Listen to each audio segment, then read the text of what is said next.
All right, morning, guys.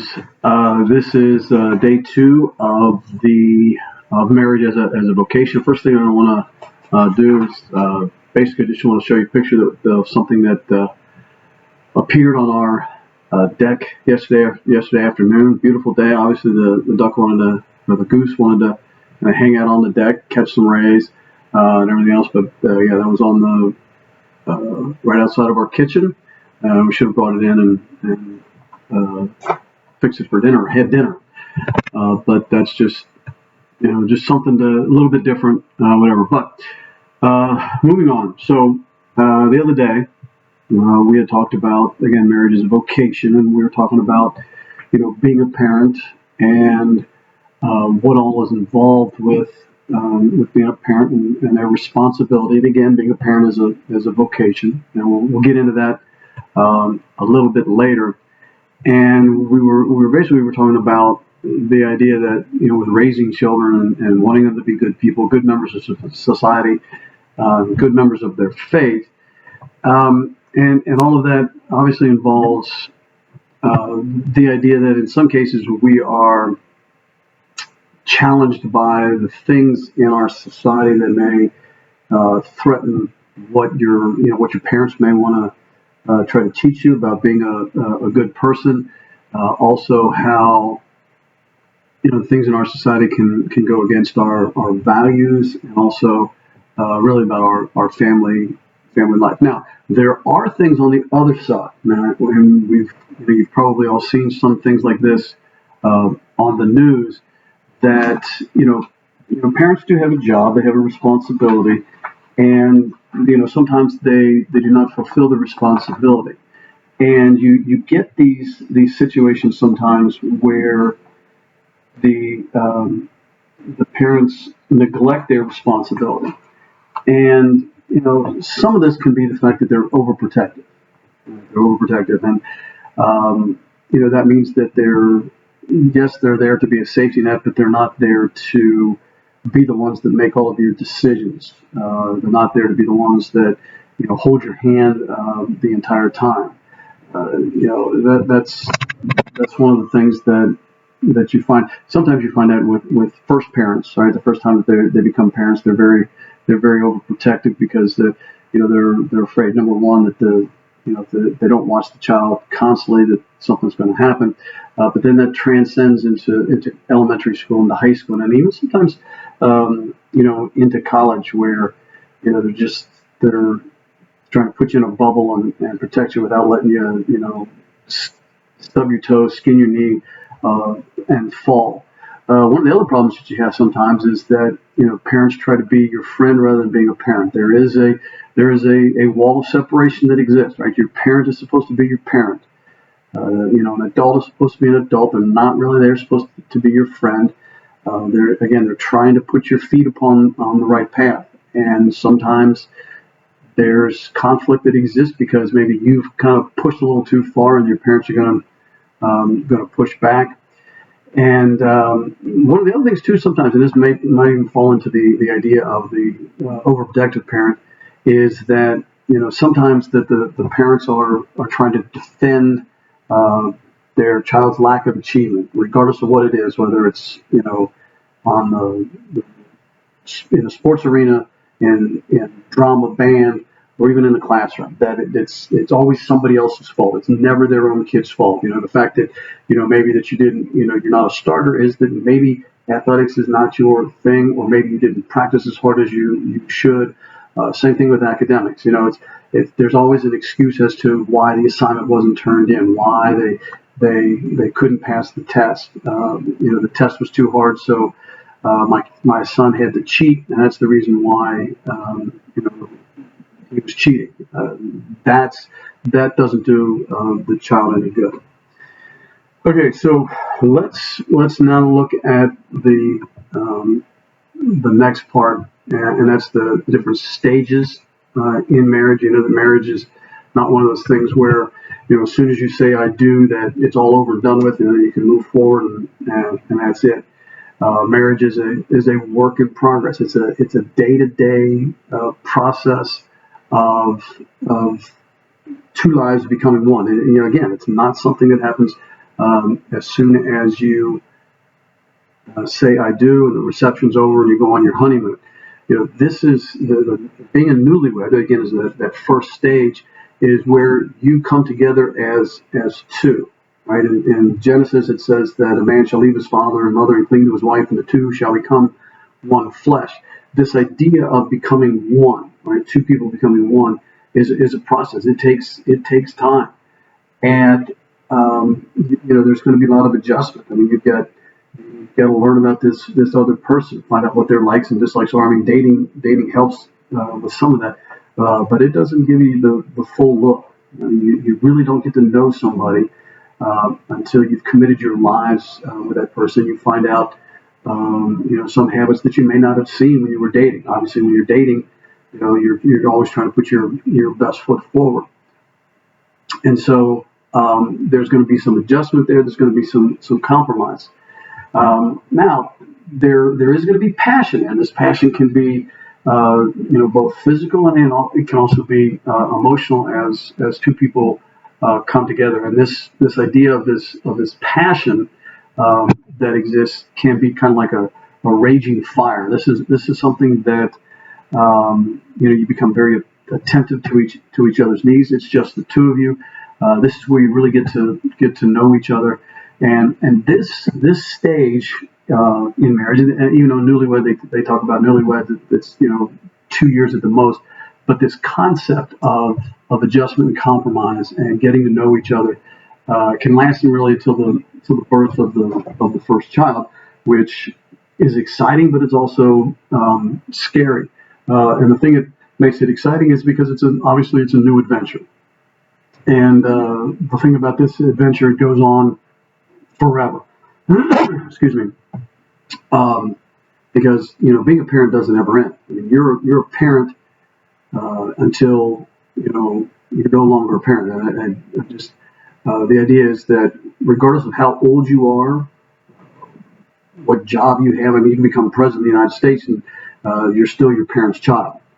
And so that's something that is going to happen. I mean, because you're always going to be that child's parent, regardless of how old you are.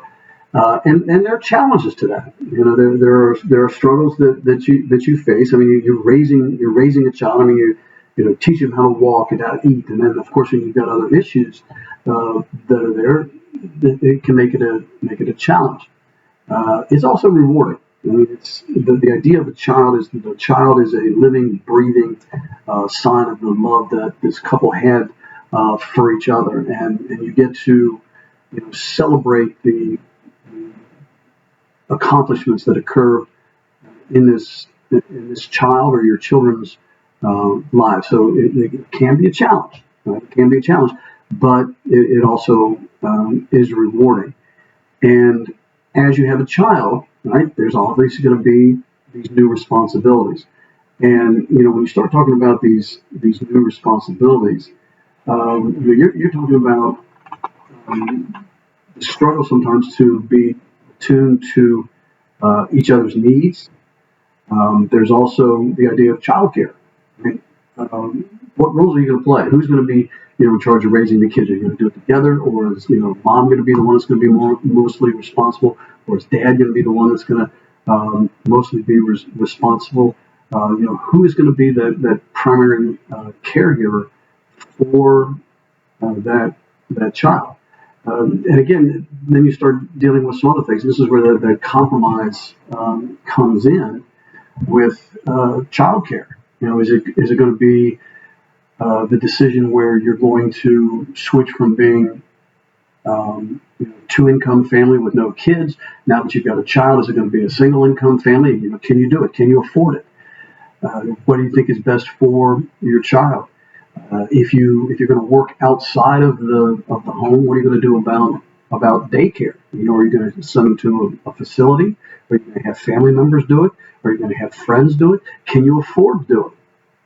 Sometimes you got to weigh the cost of what it costs to send a kid to daycare as compared to maybe how much money you're making in your job, and that's not just the salary, but you got to figure, depending upon the type of job that you have, you have to get dressed up Certain, there's a certain expectation as to what you wear, and you've got to pay for those clothes, and then food.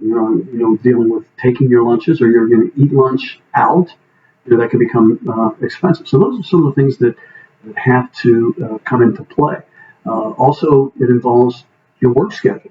You're going to, some nurses can work, 40 hours on a 3-day weekend, right? A Friday, Saturday, Sunday, they work, 12 hours a day. They get paid for 40 hours, and the nurse goes to work, Friday night. Dad's got the kids for the whole weekend. So, those are some of the things that you have to consider. And then it also, again, that can put a strain on your marriage. And, there again is that idea of being attuned to each other's needs. When you look on here, it talks about transition, and the transition is of the children, because you've got an infant. You start with an infant, and the infant is helpless. You've got to feed and bathe and change in diapers and putting them to bed and all that.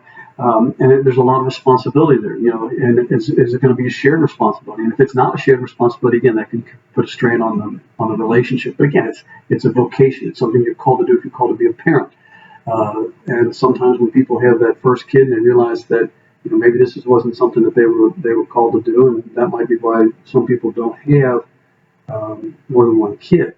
All right, so as the child gets older, right, you've got those first couple of years where they transition from that infant, that helpless little being, to a toddler, where they're beginning to walk and then talk, and then they try to assert their independence, right? Those terrible twos, and the idea of learning to talk and learning about life continues until it continues throughout your entire life, but when you start to go to school.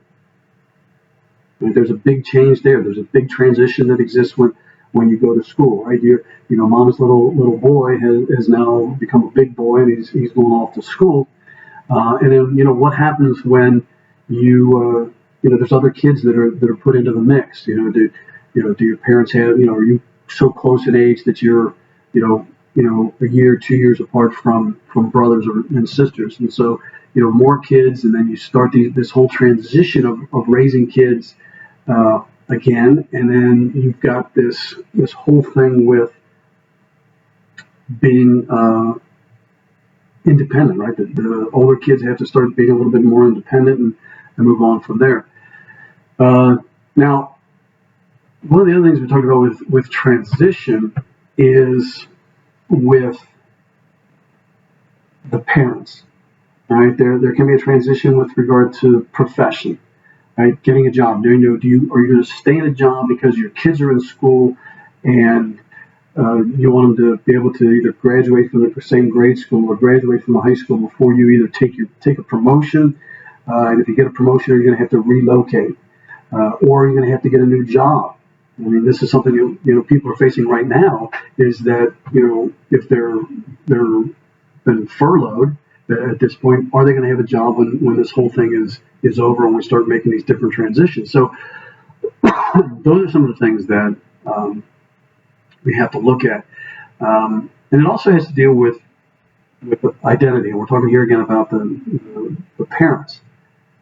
Are they so-and-so's parents, mom and dad, or are they those individuals? And so sometimes they lose their identity with it. But don't get me wrong. The idea of being a parent is again, one of the reasons up there is that it's a wonderful chaos. I mean, just think about how things are in your house, especially now with everybody being at home. That there can be chaos, but that's all what life is, and it's I call it wonderful chaos because it seems difficult at the time, but it's a great experience. And these are the stories that you talk about when your families get together at different celebrations and things like that. One of the things, though, is as this wonderful chaos, though, that as the kids get older, it really has to do more with as the kids get older, but that you tend to focus on the needs of the children rather than on each other's needs. And again, this is part of the transition that the couple sees. And as they get older, right, as kids get older, life can become more complex, right? You get to become a teenager, right? You guys are teenagers. Many of you started driving this year or will begin driving soon.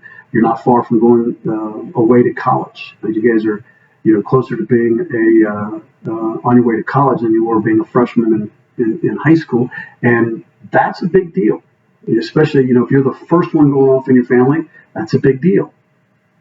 Right? Mom and dad, their oldest son is going off to college, or if you are the last child, and you're the last one, you're going off to college, and mom and dad are going to be empty nesters. They're going to be home alone, and there's a transition there too because they've been away from each other, focusing on the children for so long, and then all of a sudden, they're together in one place, and they don't have to go to the soccer games and the band recitals and the awards nights and everything else.